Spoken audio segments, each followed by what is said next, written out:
Good morning. Welcome to Auburn Unitarian Universalist Fellowship, located on occupied ancestral land of the Muskogee Creek Nation. My name is Jim Bradley, and I will be serving as a service associate this morning. Welcome to this morning, this day, and this opportunity to be together in community, which is a time of joy, comfort, and sometimes challenges. This Unitarian Universalist congregation is a place where we come to learn about being human. We're not here because we've figured out life's questions or because we think we've got it right. We come here to learn more about being in relationship together, how to listen, how to forgive, how to be vulnerable, and how to create trust and compassion in one another. On behalf of the members of the fellowship, I extend a special welcome to all visitors who are joining us for the first time, and to those of you who still feel like visitors.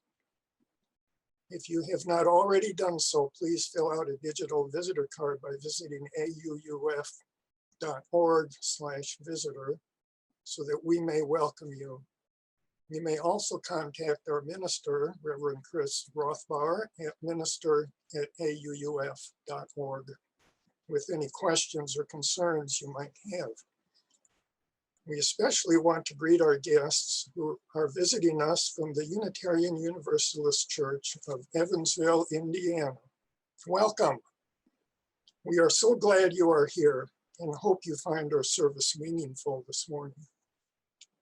Now let us move into the service willing to be authentic with each other, honest within ourselves, and open to connection in all its forms. Our opening words are from Amy Bowden Friedman. Sometimes I feel like a motherless child. Here may you find a warm greeting, a kind word, a gentle touch. Sometimes I feel like I have no friend. Here may you find a community of support, a pulse of liberation, a vision of hope. Sometimes I feel I am almost gone. Here may you find a song to sing, a moment of silence, a hand to hold.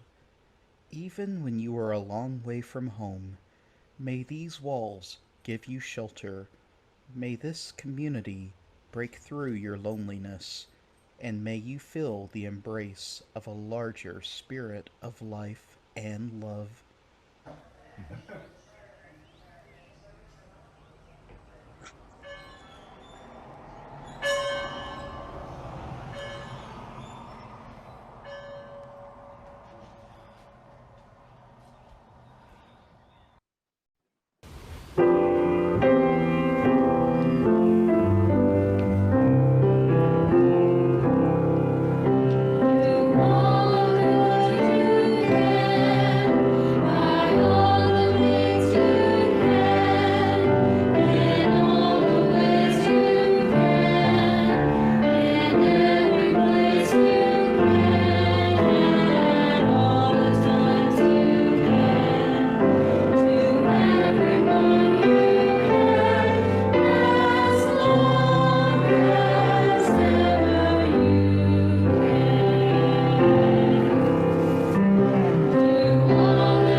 I invite you to light your chalice with us this morning with these words from Richard Gilbert. O flaming chalice, symbol of a free faith, burn with the holy oil of helpfulness and service. Spread warmth and light and hope. Warm hearts grown cold with indifference. Light dark places with justice, rekindle hope in despair. May we bring fuel for thy fire of love. May the oil of loving kindness flow from us to thy leaping flame. May hands of service shelter thee, that no winds of hate may extinguish thy brightness. May thy light and warmth be eternal. May we be keepers of thy flame.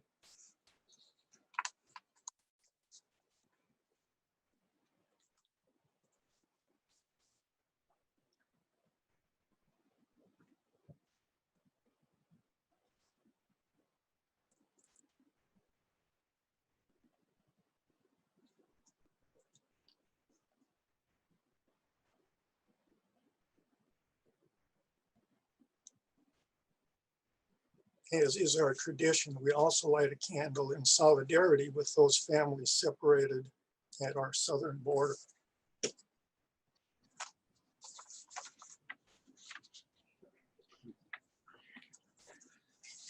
This morning marks the third Sunday in the season of Advent.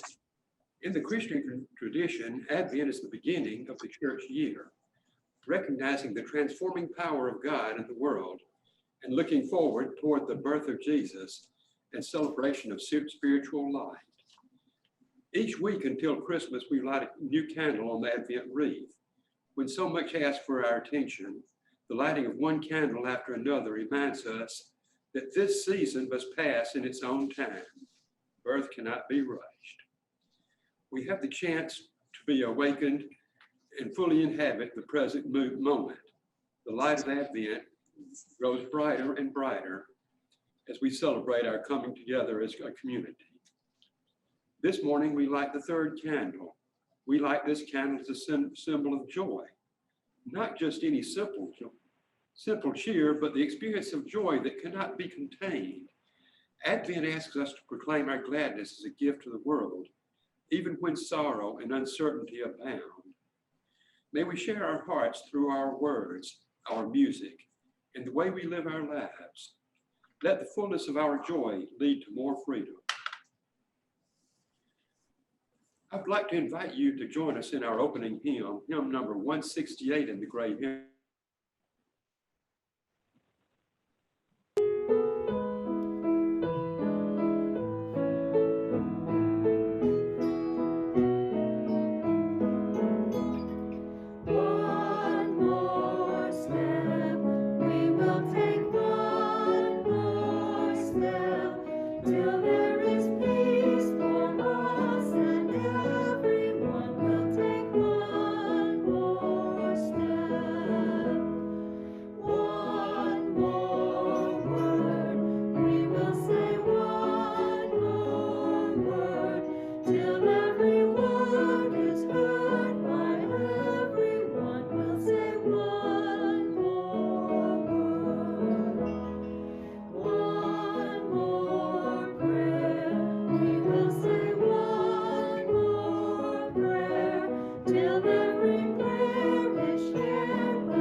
Hi there, I'm going to tell you the shortened version of the story of Hanukkah. In ancient Judea, which is what Israel was called, the Jews were living in peace with everybody else, and they were shepherds and farmers, till Antiochus became the king, at which point he demanded that everybody worship the gods that he worshiped. And the Jews that were living there weren't going to do that. And so they escaped to the hills and the mountains. And when Antiochus's army tried to subdue them and kill them all, the farmers and the shepherds became soldiers and they held off the army. And finally, they defeated the army. They went back to Jerusalem to the temple, which had been desecrated. That means they messed it up pretty bad. So they cleaned it up and they did a rededication. And they blessed it. And when they lit lights back then, they lit them with oil. And when they found the oil to light the lights, there was only enough in there for one day and night until they could make some more. And lo and behold, Nes Gadal Hayashem, a great miracle happened there. This little tiny bit of oil lasted for 8 days and nights. And so that's what we celebrate. Hanukkah means dedication. We dedicate ourselves to helping one another, to doing good deeds, and to thanking God for allowing us to live. So I am going to light the candles according to the way I grew up. And the ones I grew up with, these funny little twisted ones, and you could get them in any grocery store. And now you can get them from any place around the world, and they've got all kinds of pretty ones. But I'm gonna light these. I can. There we go. This one is called the servant candle. And you light this one, and then you light the rest of them.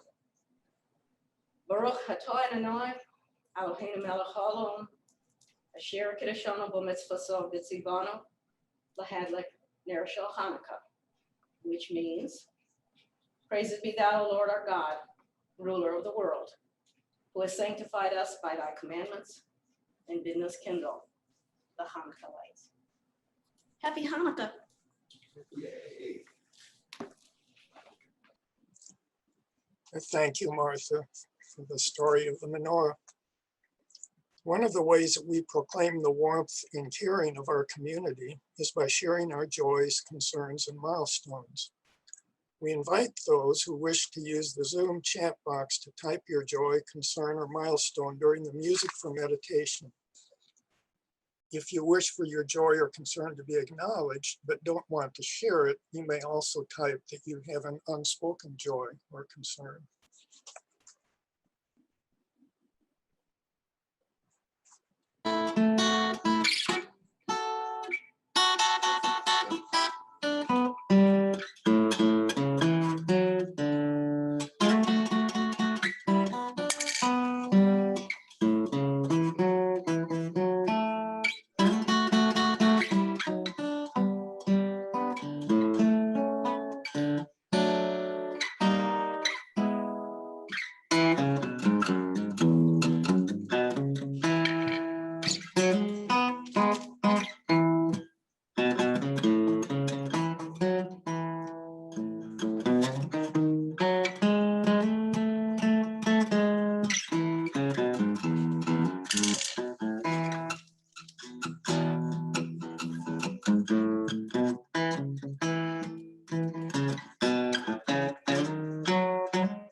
Thank you to all who shared their joys, concerns, and milestones this morning.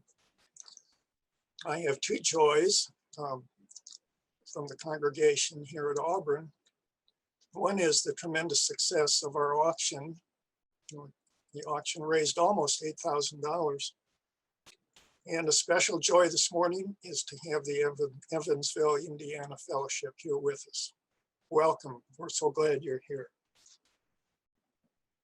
Now may all the joys, concerns, and milestones of this community, those shared aloud and those held in silence, be received into the care and concern of all present.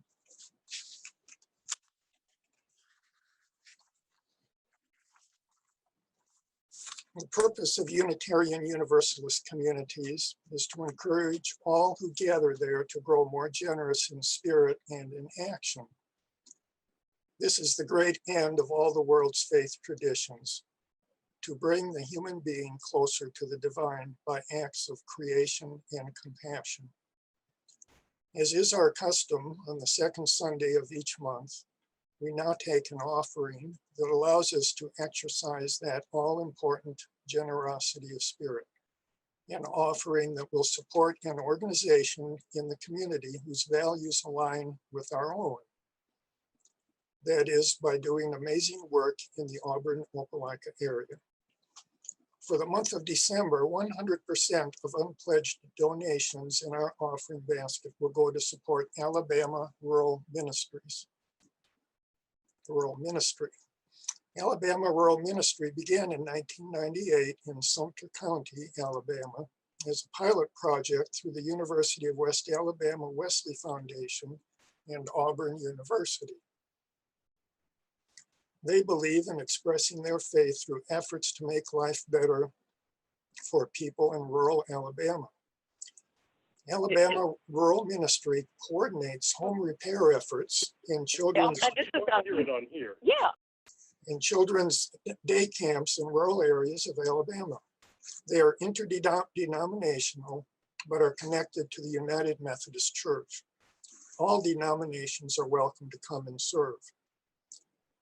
Please give generously this morning as you are willing and able as we bring this compassionate spirit of Unitarian Universalism into the world. To make a donation online via PayPal, please visit auuf.org/donate. Or if you are writing a check, please make your check payable to AUUF with a note on the memo line about whether it is for the offering or for your pledge, and mail it to P.O. Box 669, Auburn, Alabama, 36831. The offering will now be gratefully received.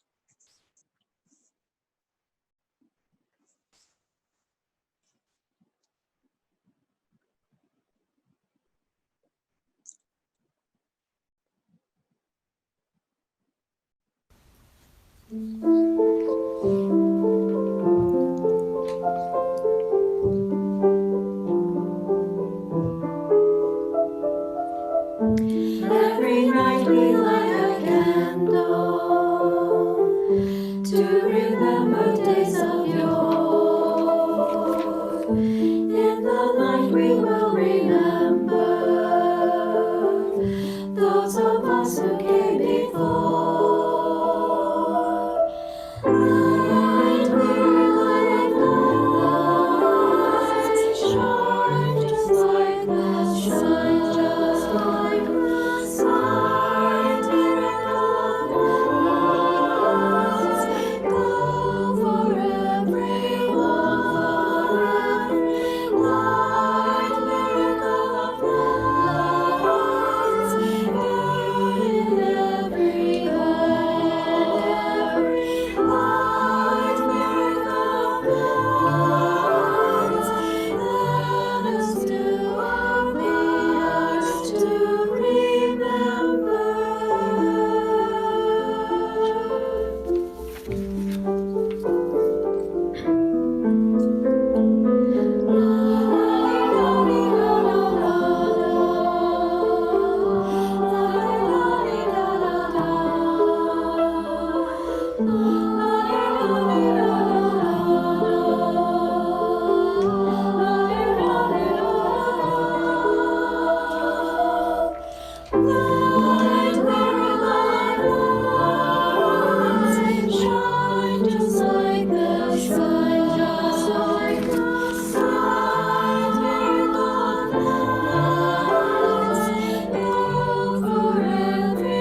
You know what I've noticed since I got here a few months ago to Auburn Unitarian Universalist Fellowship? There are lots of bucket fillers in this community. I'm so grateful to be here with you all. Have a wonderful week.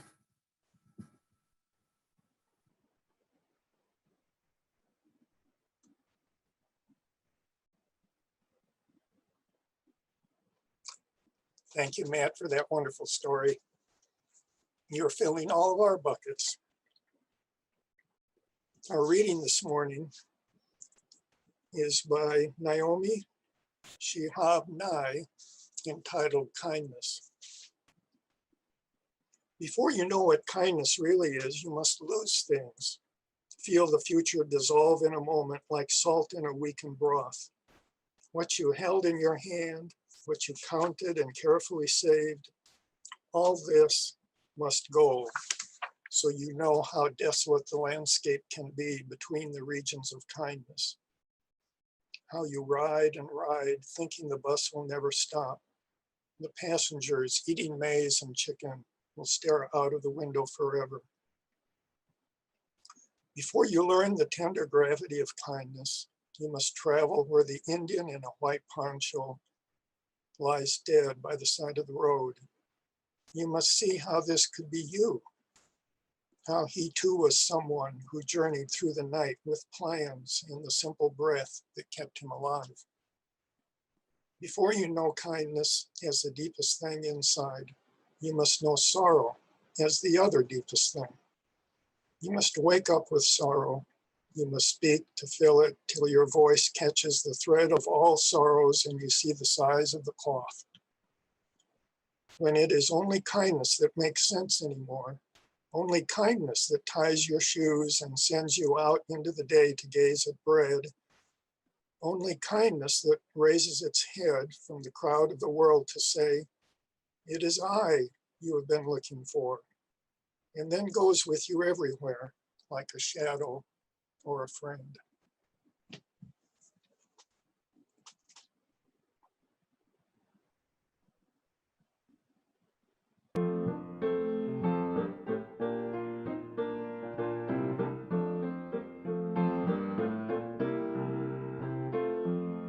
Sometimes in our lives, we all have pain, we all have sorrow,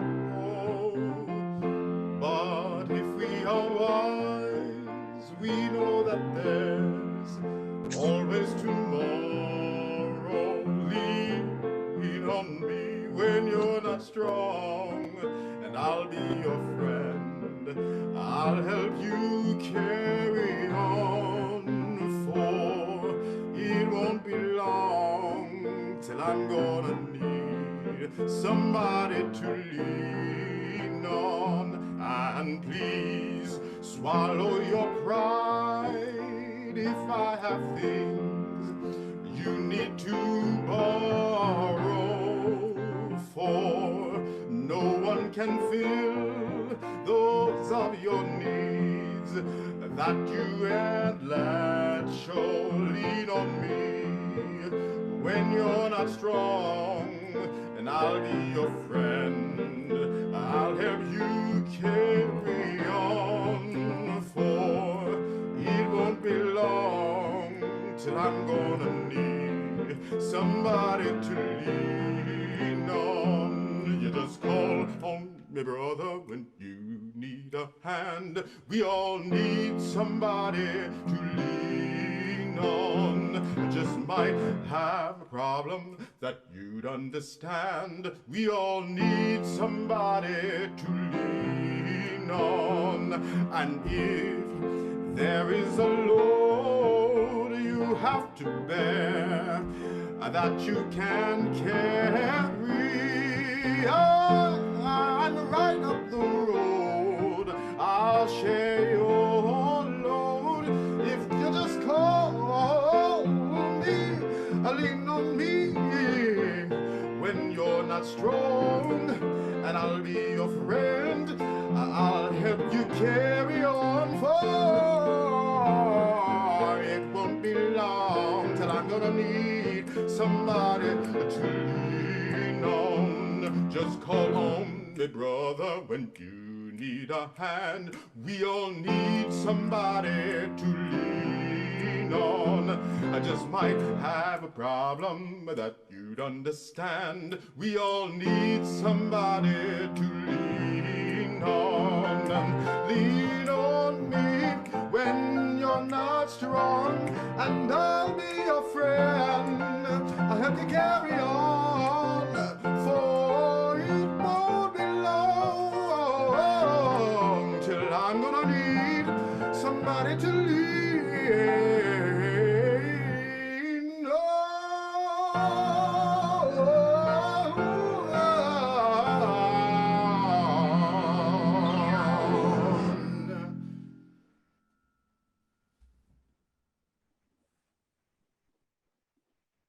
Kindness is a tough topic for me. Not because I'm not a kind person, at least I hope I am, but because I was raised with some toxic ideas of just what kindness entailed. As a kid, kindness was synonymous with niceness, which meant that it was wrong and sinful and dangerous to ever express negative emotions towards someone else. Sadness was stuffed away, anger was pushed deep down in my psyche, and even fear was told to go away until another day, a day that never came. Niceness culture taught me that I needed to make everyone else happy too. If that made me happy, then that was a nice little bonus, but that wasn't the key. It taught me that I didn't need to feel how I felt, and that if someone was angry at me, I must have done something wrong. It's kind of ironic to think back upon this pattern when I realize is that other people were allowed to not be nice to me, but I didn't have the same privilege. For a kid who is frequently the target of emotional abuse from people in my life, that really messed me up. It led to me believing that I couldn't do anything right, and I went through much of my childhood trying to placate those who by all measures weren't very kind or nice to me. A kind of emotional gaslighting. It's not that I think being nice is inherently a bad thing, but like many things, it has the potential to be misused and abused, with consequences further reaching than many initially foresee. I suspect that as children, some of you, like me, experienced adults telling you to be nice people to those who had absolutely wronged or abused you, or even passed on the message that their behavior wasn't deserving of your suspicion. These messages do a lot of damage to your sense of self and the way we learn that others should treat us. For me, it really warped my sense of how to relate in the world. Niceness can seem really fake too. When I worked for Wendy's as a teenager, there's a woman who came through the drive-thru every evening and always had a sickening, sweet, saccharine, nice voice. I'm sure you know what I'm talking about. Can I have a large frosty? It reminded me of my middle school theater class and people overcompensating to try to act out an emotion they weren't actually feeling. In this case, happiness. And she probably didn't even realize how fake she sounded. She was probably tired from working all day, so I would have had some compassion if she didn't feel like being nice. But I suspect that, like me, she thought that she had to be, even if she wasn't feeling it. And in the social justice world, There is often a suspicion towards people who come in with demands for civility and niceness towards those they disagree with, especially when those being told to be more nice are the ones being directly impacted by the issues they're fighting for.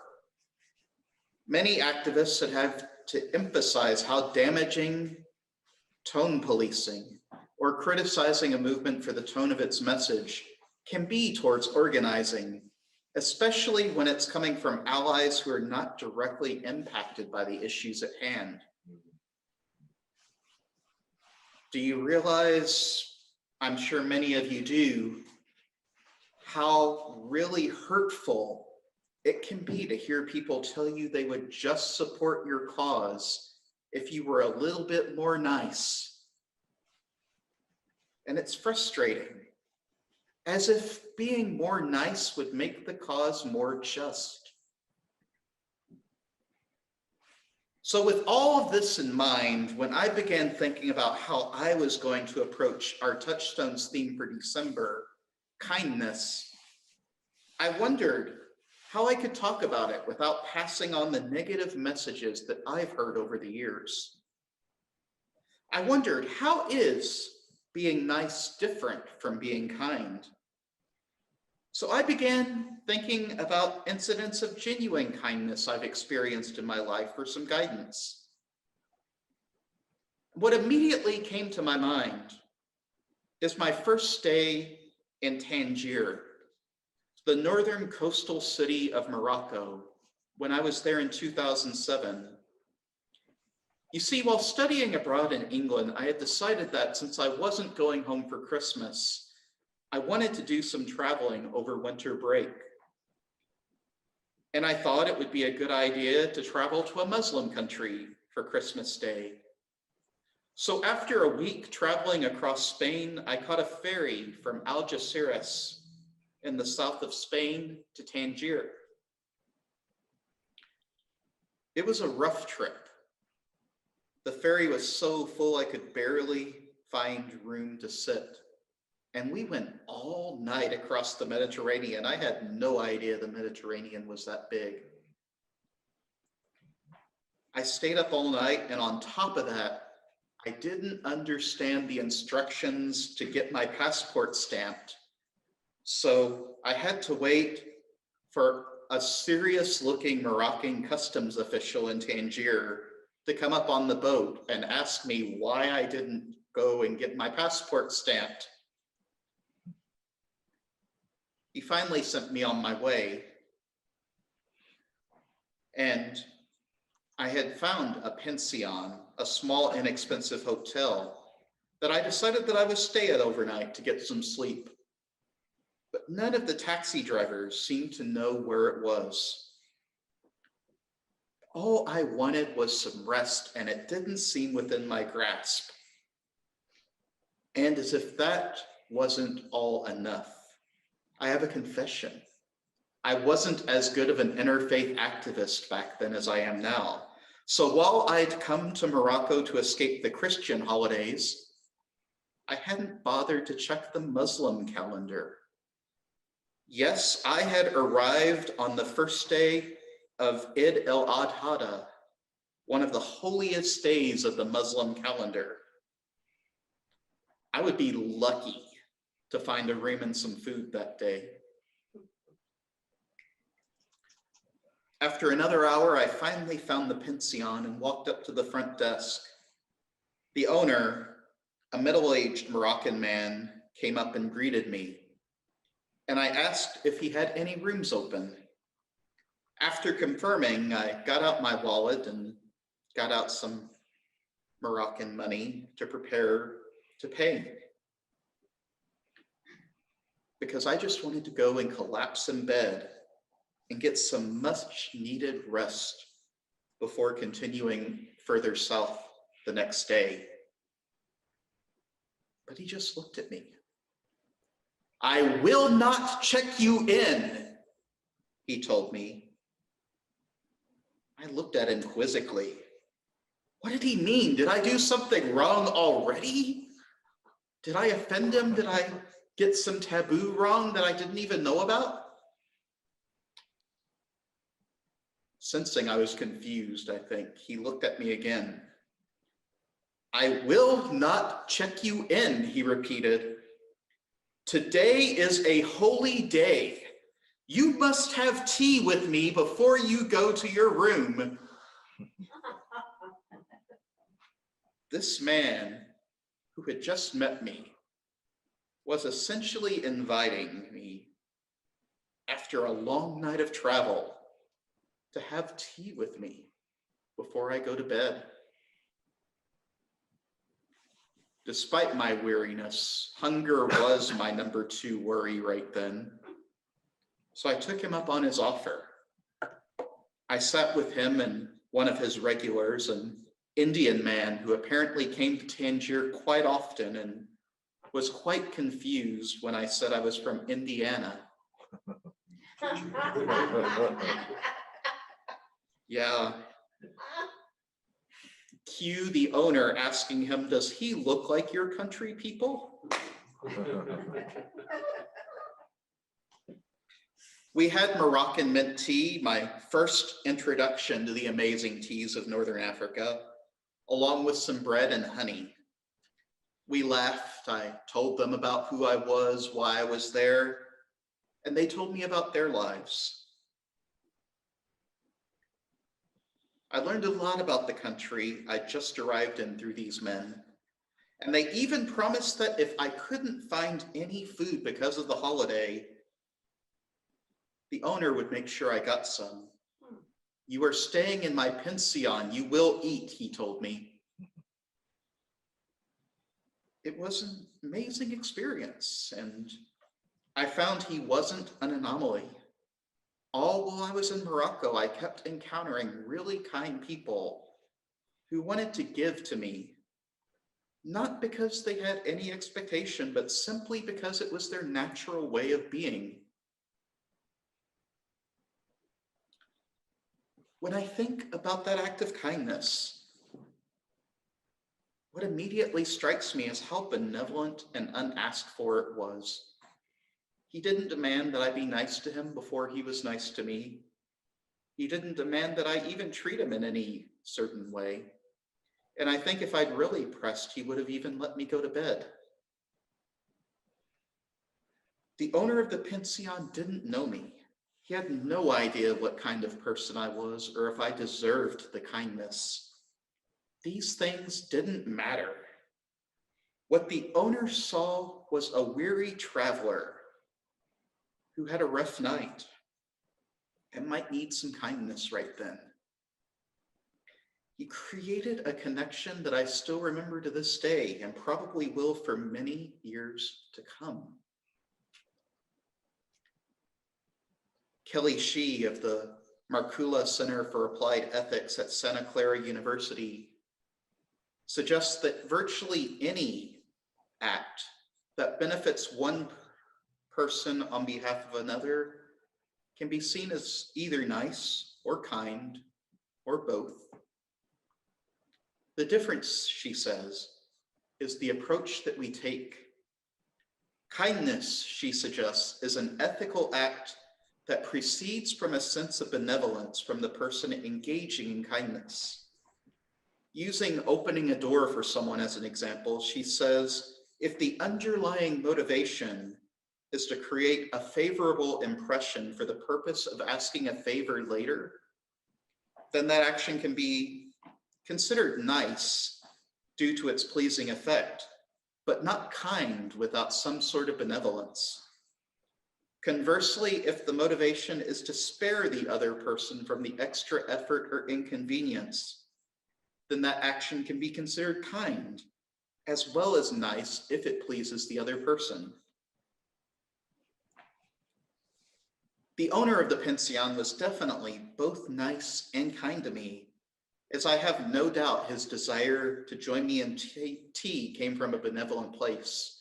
He never asked for any favors or any extra money for it. And it was perhaps motivated by his religious feelings of the day, but definitely came from a place of wanting to benefit me. He didn't have to. I was going to stay there even if he hadn't. And I've been treated much worse in other places where I've stayed around the world. What he did, though, was start my visit to Morocco off on a very positive note. And I don't remember what we talked about that day. I don't remember even his name. But I remember how he made me feel. He connected with me and made me feel like I belonged and was worthy, thousands of miles from home. Acts of kindness can be big, giving money or property to people in need, but they can also be being willing to sit and have a conversation with someone over a cup of tea. With this definition in mind, it's easy for me to see why I feel suspicion towards calls for niceness when emotions are high. They often come from a place of conflict avoidance, from a place of wanting to feel good in the midst of difficult conversations, and can even indicate some deep insecurity, according to author Marcia Sirota. But they don't necessarily come from a place of benevolence. Conflict makes people feel uncomfortable, and it's easy to back away and demand that people make us feel good. Rather than connecting us, these sorts of demands for niceness can lead to feelings of bitterness and disconnection.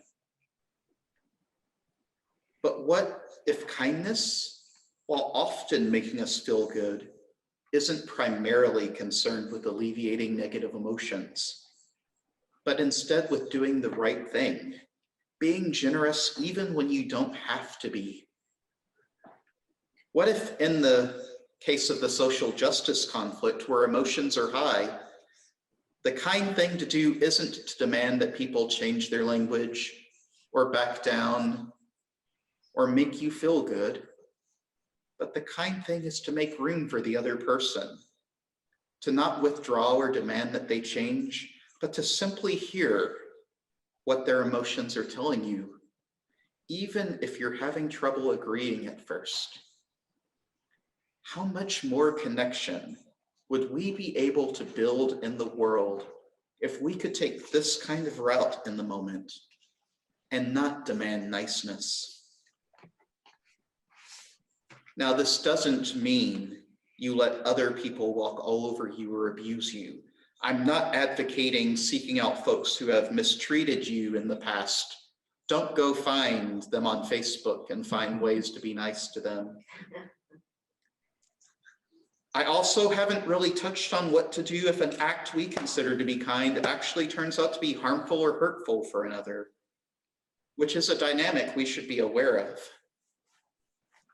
But what though, if kindness could help us, in Marcia Sirota's words, understand that our self-worth can never be improved by being a pleaser?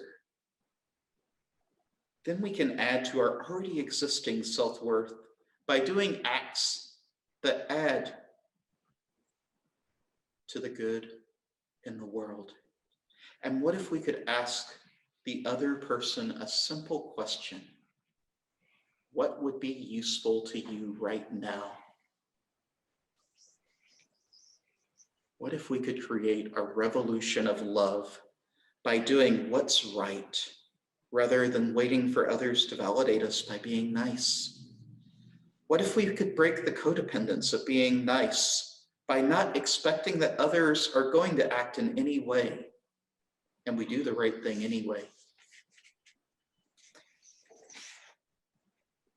I know for me, the kindest people I know are ones who have affirmed me, even when I didn't feel lovable. They are people who didn't abandon me when I wasn't particularly nice and probably wasn't at my best. But because they cared for me, they were kind anyway. After all the shenanigans on my night on the ferry in Morocco, I wasn't feeling particularly nice. And I probably could have flown off the handle very easily that night. But a pension owner who didn't even know me was kind enough to remind me what mattered. Because now, all those shenanigans on the ferry seem pretty funny in hindsight. And what mattered was I was doing what I loved. I was in Morocco and I was there to understand people on a continent I had never been to before. I was a lot kinder to myself for the rest of the trip. And I met other people who made an impact on me to this day.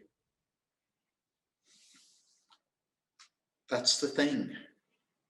Acts of kindness have the potential to spread like a benevolent virus through the human system, leading to more and more acts of kindness as we each remember what's important for us.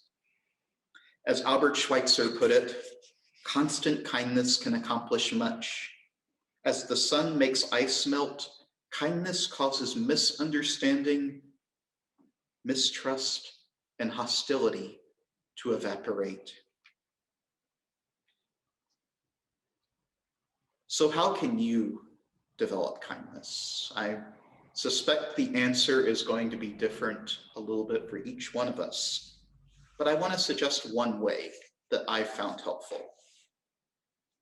Kevin Ellerton suggested in a 2014 Meditation Magazine article that the first step is to develop our empathy and compassion. When we're able to feel with another person as they suffer, we'll be more likely to be kind towards them. One way to do this is through Buddhist metta, or loving kindness meditation, that encourages us to visualize others and express positive feelings towards them. Ellerton says that the important thing is to get outside ourselves and meet others where they are, and then we can begin to understand them. Most of all, though, is being aware of how we impact others and choosing to be kind towards them, even when they don't deserve it. All of our choices have the potential to bring suffering or to relieve it. When we choose to engage in acts of kindness, even when they don't feel good, we are making a decision to build a better world, to work towards beloved community that values all. And maybe one of these days we will have more niceness than not.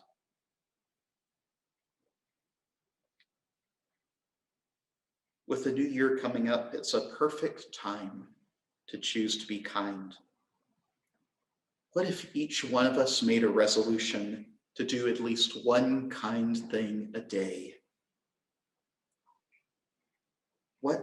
How could the world radically transform if we were willing to put ourselves out there and choose to live radically with an ethic of love? You might just find that, like the owner of the pension in Tangier, there are many weary travelers out there who could use your act of kindness. And maybe 2021 might just be a more compassionate year than the last. May it be so. I'd like to invite you to join in our closing hymn, which is hymn number 118 in our gray hymnal, "This Little Light of Mine." The words will be shared on screen.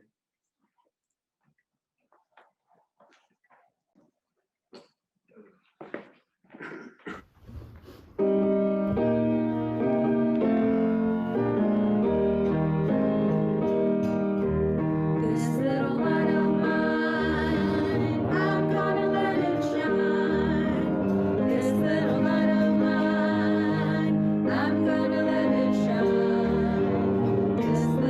of mine,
These we carry in our hearts until we are together again. Please join us now for our sung benediction.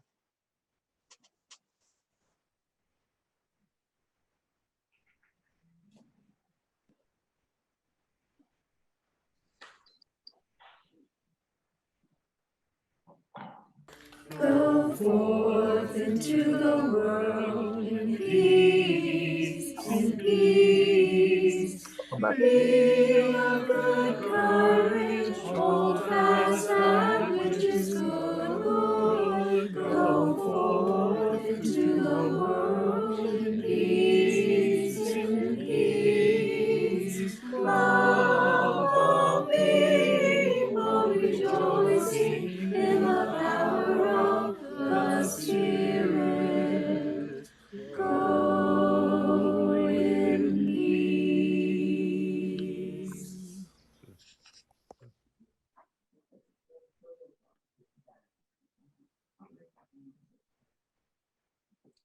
Please join me in extinguishing our chalices. You'll find the words in your order of service.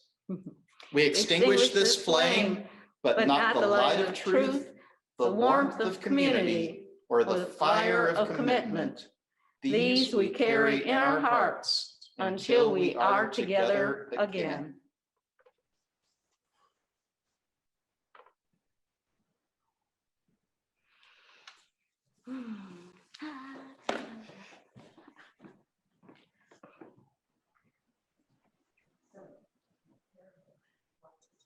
Our benediction is from Ma Teresa Tet Gustillo Gerardo. Some came here to be blessed with answers in a tumultuous world. Let us hope too, however, that many of us have been blessed with questions to direct us with a clarity of mind, to steer our logic towards kindness and justice always. Amen. Blessed be, and go in peace.